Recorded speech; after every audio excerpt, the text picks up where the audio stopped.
My name is Samuel Shropshire. I'm an American citizen living in Saudi Arabia.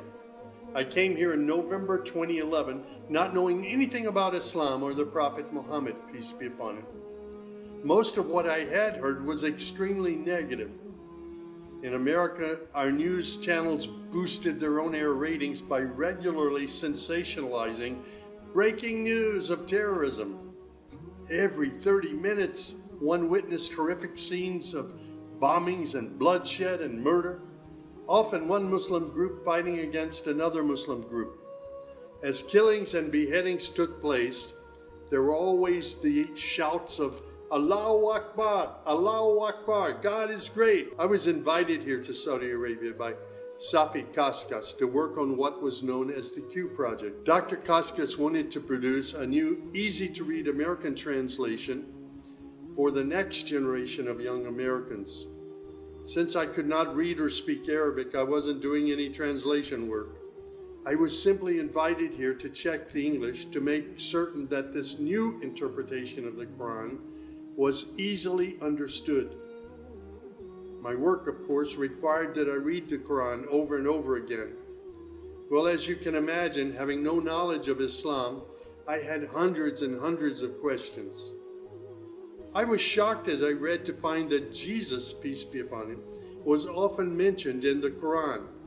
Jesus was presented as one of the greatest prophets. And even the story of the virgin birth was mentioned there. Many of the miracles that Jesus had done, I found them in the Quran. There were even a couple of Jesus miracles mentioned in the Quran that were not mentioned in the Bible. Evenings were mostly spent alone in a bedroom that had been set up for me in Dr. Safi's office. At night, I would stand on the balcony of that building and I would look across a very busy boulevard to a mosque. And I would hear the calls to prayer. I would see men and women coming to the mosque and leaving the mosque. Children were playing football in the mosque parking lot. Except for the minaret, it appeared to me to look like a typical Christian church in America. My heart longed to be in that mosque. I felt compelled by God to go there. A few months later, I got up the courage to walk down the street and to knock on the door of Taqwa Mosque. Now, nobody knocks on the door of a mosque. Normally, they just open the door and they walk right in. But I was not sure how I'd be received, so I stood there knocking until someone came to the door. That person simply said, "May I help you?" I said, "My name is Samuel. I'm a Christian from the United States. Is it okay if I come inside?" And that man, Shafiq Zuvir, who was the caller to prayer, he reached out and he hugged me and he said, "Of course, come in." I sat in the back of the mosque during prayer times for 3 days. I didn't understand what was going on. I saw men standing, bowing, putting their heads to the floor as the Imam led them in prayer. I had little knowledge about what was happening, but I felt God's presence in that mosque. And the men of Taqwa Mosque were so friendly to me. After 3 days, I asked Shafiq if he could teach me the first surah of the Quran, Al-Fatiha. This was a necessary element in praying the 5 daily prayers. I was memorizing sounds, but I didn't know what the sounds meant. So I started comparing them with an English translation I had, and I realized that there was nothing in Al-Fatiha that was inconsistent with Christian teaching. There I read the encouraging words that God was the most merciful, the distributor of mercy and forgiveness. My heart was being strangely touched by the words of the Quran and the love displayed by the men of Taqwa Mosque. Dr. Sadiq Malki would later drive me to the Islamic Education Foundation in Al Hamra, neighborhood of Jeddah, where I said Al-Shahada. According to Islam, we're all equal. There's none above another. There are scholars, but their role is educational.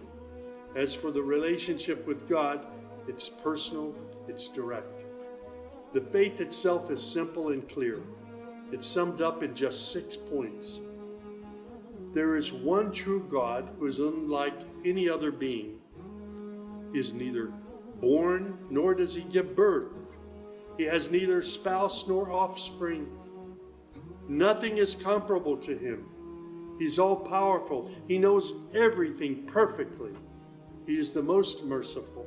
Secondly, a belief in angels who are indeed the servants of God. They obey God's bidding and they do whatever they're commanded to do. They don't have any free choice. Thirdly, there's a belief in divine revelations. Islam acknowledges that God revealed scriptures including the Torah, the Gospel, the Psalms. However, down through the ages, many of these divine revelations had become distorted and somewhat corrupt. The Quran, which also contains God's revelations, is intact. It hasn't changed from the very beginning. The Quran, which also contains God's revelations, is still intact in its original form. Fourthly, there's a belief that in all earlier prophets and God's messengers, not just Muhammad. They believe in Abraham and Isaac and Moses and Jesus and hundreds of other prophets. They believe that the prophets were the best of mankind. Muslims believe in the last day. That's to say, this includes the belief in all that God and his messenger have told us about what happens after death, including recording of good and bad deeds, the resurrection and the gathering of all creatures, the reckoning that will take place on the great judgment day, the prophet's intercession, as well as heaven and hell. Man's ultimate aim will be to save himself on that day. Muslims believe in the divine destiny of predestination. Whatever God wills is certain to take place, and what he has not willed will never take place. This present life is a test for man, and man should endeavor to pass this test. These tenets of faith appeared to me entirely consistent with human nature. And then I asked, how can one become a Muslim? My search showed me that one needs to fulfill 5 specific duties, which are called the pillars of Islam. These are: first, a declaration to believe and to say verbally, I witness that there is no other deity other than God, and that Muhammad, along with all the other prophets, is God's messenger. Prayer is an important part of a Muslim's life. Muslims seek to maintain the 5 daily prayers. These are spread out over the day and night. Thirdly, there's the zakat. 2.5% of one's property is an obligatory charity, provided that one owns more than a certain threshold and holds it for a year. Then there's fasting. Fasting is an important part of the Muslim's life. Muslims fast throughout the month of Ramadan. They do this every year, abstaining from all food, drink, and sex, from dawn till sunset. One must also refrain from futile arguments and quarrels and forbidden things. The month provides a unique spiritual uplift for all Muslims. Then there is the pilgrimage or Hajj. This is performed in Mecca and its surrounding areas. It's a duty to fulfill this pilgrimage once during one's lifetime, provided that one is physically and financially capable of doing so. People often ask me, Sam, how did you become a Muslim? In the church was a library, and in that library were children's books. One of the books my mother got over and over again was called The God of Abraham. In that book were beautiful color photos of camels and deserts. She would read me the story of Abraham, how he was commanded by God to leave his mother and father because they were worshiping idols. She would pause and she would say, Sammy, you always have to pray to the God of Abraham. There is only one true God, the God of Abraham.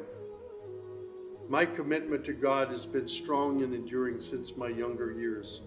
And now I have found absolute peace in Islam, in a faith that I once thought was hostile.